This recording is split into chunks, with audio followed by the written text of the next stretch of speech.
First ఇది చూసి నేను నమ్మలేదు, కానీ కాస్త రీసెర్చ్ చేసిన తర్వాత చూస్తే నేను షాక్ అయ్యాను. ఇది నిజమేనా లేక ఇది కేవలం భ్రమ అని కన్ఫ్యూజ్ అయ్యా. మీరు కూడా ఈ వీడియో చూసిన తర్వాత మీకేం అనిపించింది అన్నది కింద కామెంట్ ద్వారా తెలియజేయండి ఫ్రెండ్స్. గ్రోత్ హార్మోన్ వెలుగులోకి వచ్చిన తర్వాత మన కళ్ళను మనమే నమ్మలేకపోతాం. ఇందులో భాగంగా మనం హన్సికా మోట్వానీ ట్రాన్స్ఫర్మేషన్ గురించి డీకోడ్ చేయబోతాం. కనుక వీడియో చాలా అంటే చాలా ఇంట్రెస్టింగ్గా ఉండబోతుంది. కనుక వీడియోని ఎక్కడ స్కిప్ చేయకుండా పూర్తిగా చూడండి. మరి ఇంకెందుకు ఆలస్యం, let's start your today's episode. ఇందులో ముందుగా మనం ఫస్ట్ ఇమేజ్ గురించి మాట్లాడదాం, తర్వాత సెకండ్ ఇమేజ్ గురించి మాట్లాడదాం. 1991వ సంవత్సరంలో జన్మించిన హన్సికా కేవలం 9 సంవత్సరాల వయసులోనే సినీ ఇండస్ట్రీలో వర్క్ చేయడం మొదలుపెట్టింది. తన కెరియర్ చైల్డ్ యాక్టర్గా మొదలైంది, అది కూడా ఆ టైంలో మోస్ట్ ఫేమస్ సీరియల్ అయిన షకలక బూమ్ బూమ్తో. ఈ సీరియల్ భారతదేశంలో ప్రతి ఇంట్లో చూసేవారు. దీంతో పిల్లలకి చాలా ఫేవరెట్ సీరియల్గా మారిపోయింది. ఈ సీరియల్ అక్టోబర్ 15, 2000 నుండి మే 6, 2001 వరకు డిడి నేషనల్లో ప్రచారం చేయబడింది. కానీ తక్కువ సమయంలో ఈ సీరియల్ చాలా కీర్తిని సంపాదించింది. దీంతో పాటు టీఆర్పీని కూడా పొందింది. తర్వాత స్టార్ ప్లస్ దీన్ని ఆగస్టు 19, 2002లో కొన్ని మార్పులు చేసి మళ్ళీ విడుదల చేసింది. తర్వాత ఈ సీరియల్ 2004 అక్టోబర్ 10న ఫెయిర్గా మారింది. వెయిట్ వీడియోని స్కిప్ చేయకండి.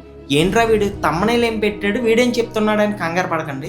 ఇక్కడే మీకు ఒక క్లారిటీ ఇస్తాను. ఈ సీరియల్లో చైల్డ్ యాక్టర్ తన నటనతో అందరి దృష్టిని ఆకర్షించింది. అందులో చాలా మంది యాక్టింగ్ చేసినప్పటికీ వారికన్నా తను చాలా బాగా యాక్టింగ్ చేసింది.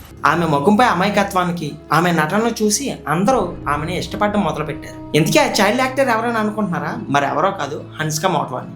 షకలక బూమ్ బూమ్తో హన్సికాను ప్రజలు ఎంతగానో ఇష్టపడ్డారు. దీంతో ఆమెకు వెంటనే మరో సీరియల్లో ఆఫర్ వచ్చింది. ఈ సీరియల్ పేరు దేశ్ మే నిక్లే హోగా చంద్. ఈ సీరియల్ ఆమె పనిచేసిన తర్వాత ఆమెకు సిల్వర్ స్క్రీన్ పై యాక్టింగ్ చేసేందుకు ఆఫర్లు రావడం మొదలయ్యాయి. అందులో 2003లో రితిక్ రోషన్ నటించిన కోయి మిల్ గయే సినిమాలో చైల్డ్ యాక్టర్గా పనిచేసేందుకు ఆమెకు అవకాశం లభించింది. అందులో హన్సికా రితిక్ రోషన్ ఫ్రెండ్గా నటించింది. అయితే హన్సికా చైల్డ్ యాక్టర్గా పనిచేసిన చివరి సినిమా ఇదే. ఎందుకంటే దీని తర్వాత హన్సికాకు ఏం జరిగిందో మనం ఊహించలేము. 2007లో హన్సికా దేశముద్ర సినిమాలో అల్లు అర్జున్ సరసన కథానాయికగా అడుగుపెట్టింది. ఇది చూసి నేను షాక్ అయ్యాను. ఎందుకంటే 2003లో వచ్చిన కోయి మిల్ గయే సినిమాలో ఆమె ఒక చైల్డ్ యాక్టర్. అటువంటిది 4 సంవత్సరాల తర్వాత అంటే 2007లో వచ్చిన దేశముద్ర సినిమాలో ఆమె చూసినట్లయితే చాలా భిన్నంగా మారిపోయింది. ఫ్రెండ్స్ ఒకసారి గమనించండి, 4 సంవత్సరాల క్రితం చిన్నగా ఉన్న ఒక అమ్మాయి 4 సంవత్సరాల తర్వాత ఒక సినిమాలో మెయిన్ రోల్లో నటించింది. ఇది ఎలా పాసిబుల్? 2007లో హన్సికా వయసు కేవలం 15 నుండి 16 సంవత్సరాలు. కానీ ఇక్కడ ఆశ్చర్యకరమైన విషయం ఏమిటంటే ఆమె లుక్స్, ఆమె బాడీ లాంగ్వేజ్, ఆమె ఫిజిక్ బాగా ఎదిగిన హీరోయిన్ లా కనిపించింది. నిన్నటి వరకు చైల్డ్ యాక్టర్గా ఉన్న హన్సికా ఏమైనా అన్నట్టుగా అభిమానులు అందరూ ఒక్కసారిగా షాక్ లోకి వెళ్ళిపోయారు. ఎంత వేగంగా ఆమె పరివర్తన ఎలా సాధ్యమైంది అంటారు? సేమ్ ఇదే ప్రజలకు కూడా అనిపించి ఇక నుండి హార్మోన్ ఇంజెక్షన్స్ గురించి కాంట్రవర్సీ మొదలైంది. అనేక న్యూస్ మ్యాగజైన్లో స్వయంగా చర్మ వ్యాధి నిపుణురాలైన హన్సికా మదర్ హన్సికాకు గ్రోత్ హార్మోన్లు ఇచ్చారని, ఈ హార్మోన్లు హన్సికా శరీర పెరుగుదలను పెంచాయని, తద్వారా ఆమె త్వరగా పరిణితి చెంది హీరోయిన్ గా మారిందని ఆరోపించారు. కొన్ని నివేదికల్లో హన్సికా 13 నుండి 14 సంవత్సరాల వయసులో హార్మోన్ ఇంజెక్షన్స్ తీసుకోవడం మొదలు పెట్టారని పేర్కొన్నాయి. దీని కారణంగా ఆమె ఎత్తు, లక్షణాలు మరియు శరీరకృతి నాటకీయంగా మారిపోయాయని ఇంటర్నెట్ లో మీమ్స్, కామెంట్స్, ట్రోలింగ్ కూడా ఆ సమయంలో మొదలయ్యాయి. హన్సికా షార్ట్ కట్ మోడలని ఆ సమయంలో బాగానే ట్రోల్స్ జరిగాయి. దీంతో ఆ తర్వాత ప్రజలు కూడా హన్సికా షార్ట్ కట్ తీసుకుందనేసి అందరూ చెప్పడం మొదలుపెట్టారు. కానీ హన్సికా ఆమె తల్లి ఎప్పుడు హార్మోన్ ఇంజెక్షన్స్ తీసుకున్నట్లుగా అధికారికంగా ఎప్పుడూ అంగీకరించలేదు. ఆమె సహజంగానే పరిణితి చెందిందని ఆమె తల్లి చెప్పుకొచ్చింది. ఎటువంటి ఇంజెక్షన్స్ కానీ కృత్రిమ వస్తువులు వంటి ఎటువంటి ప్రమేయం లేదని, మీడియా తనను లక్ష్యంగా చేసుకుని ఇటువంటి పనులు చేస్తుందని ఆమె ఆరోపించారు.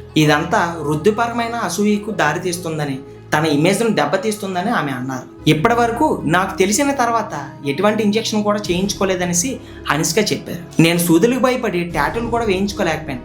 సరే ఇది పక్కన పెట్టినా ఒక తల్లి తన కూతురికి ఇలా ఎందుకు చేస్తుంది? ఇదంతా నా ఇమేజ్ని దెబ్బతీయడానికి అందరూ చేస్తున్న పని అనేసి తను అనుకుంటున్నాననేసి ఆరోపించింది. అయితే ఫ్రెండ్స్ ఇక్కడ నాకు ఒక డౌట్, ఆమెకి సూదులు అంటే చాలా భయం. ఆమె ఇంజెక్షన్ చేయించుకోలేదు, టాటూస్ కూడా వేయించుకోలేదు. కానీ ఆమె స్టైల్గా ఉండడానికి ఇయర్ రింగ్స్, ముక్కు పొడుగులు ఎలాంటివి మాత్రం బాగానే చేయించుకుంటారు. మరి ఇవి చేయించుకోగలేంది ఆ ఇంజెక్షన్స్ ఎందుకు తీసుకోలేరు? ఒకసారి మీరు ఆలోచించండి. ఆమె కెరియర్ కోసం కొన్ని ఇంజెక్షన్స్ తీసుకోవాల్సి వస్తే ఆమె భయంతో వాటిని తిరస్కరించిందని నేనైతే అనుకోను. సరే పోనీ ఆమె చెప్పిందే మనం కూడా ఒప్పుకుందాం. కానీ 2007లో హన్సికా నటించిన మరో సినిమా హబ్స్కా సూరూర్ విడుదలైంది. అది కూడా హిమేష్ రేష్మియా సరసన హీరోయిన్ గా నటించింది. ఈ సినిమాలో కూడా హన్సికా సేమ్ ఇలానే కనిపిస్తుంది. మనం ఆమెను ఏ కోణం నుండి చూసినా సరే ఆమె 15 నుండి 16 సంవత్సరాల అమ్మాయి శరీరంలో కనిపించడం లేదు. సరే, ఇవి నా మాటలే అనుకుందాం. ఒకసారి మీరే చూడండి, మీకేమనిపించింది? కానీ హన్సిక ఆమె తల్లి చెప్పినట్లు ఇది ఎలా సాధ్యం? అప్పట్లో హన్సికకు బాలీవుడ్ కంటే దక్షిణాది సినీ పరిశ్రమలో కూడా ఎక్కువగానే మూవీస్ చేసింది. ఒకదాని తర్వాత మరొకటి. హన్సిక చాలా మంది ప్రముఖ నటుల సరసన దక్షిణాదిలో అతిపెద్ద సూపర్ స్టార్ సరసన నటించడం మొదలుపెట్టింది, అది కూడా మెయిన్ హీరోయిన్గా. సరే, గ్రోత్ హార్మోన్ విషయాన్ని కాసేపు పక్కన పెడదాం. ఇప్పుడు ఒకసారి హన్సిక చెప్పిన దానిపై దృష్టి పెడదాం. ఒక తల్లి తన కూతురికి ఇలా ఎందుకు చేస్తుంది అనేదేగా ప్రశ్న. ఇది కూడా ఒకసారి మనం మాట్లాడాలి. ఒక తల్లి తన కూతురికి ఇలా ఎందుకు చేస్తుంది? ఏ తల్లి అయినా తన మైనర్ కుమార్తెను తెరపై ఒక పెద్ద పెద్ద హీరోస్తో రొమాన్స్ చేయడానికి పర్మిషన్ ఇస్తుందా లేదనేది మీరు ఒకసారి నాకు చెప్పండి. నేను అలా అనుకోను, కానీ హన్సిక అలా చేసింది. ఎందుకు? ఎందుకంటే అది వారి జాబ్, వారు చేసే పని అది. ఇలా కనిపించడానికి హన్సిక ఇంజెక్షన్స్ తీసుకోవడం అనేది సాధ్యం కాదా? ఇది నా ప్రశ్న. ఎందుకంటే సౌత్ అండ్ బాలీవుడ్ ఇండస్ట్రీలో యంగ్గా కనిపించాలని ప్రెషర్ ఉంటుంది. చాలా మంది నటులు ప్రధాన పాత్రలో అంటే హీరోయిన్లో నటించడానికి త్వరగా రూపాంతరం చెందాలని ఒత్తిడిలో ఉంటారు. అయితే ఇది పక్కన పెడదాం. ఒకసారి ఇంజెక్షన్స్ తీసుకోవడం వల్ల ప్రజలు తమ వయసు కంటే పెద్దవారిగా కనిపించడం అనేది సాధ్యమా కాదా అనేది ఇప్పుడు ఒకసారి చూద్దాం. 13-14 సంవత్సరాల అమ్మాయి హార్మోన్ ఇంజెక్షన్స్ తీసుకోవడం ద్వారా అంత త్వరగా శారీరకంగా పరిణితి చెందుతుందా అంటే దీనికి సమాధానం అవుననే చెప్పాలి. ఎందుకంటే వైద్యపరంగా ఇది సాధ్యమే.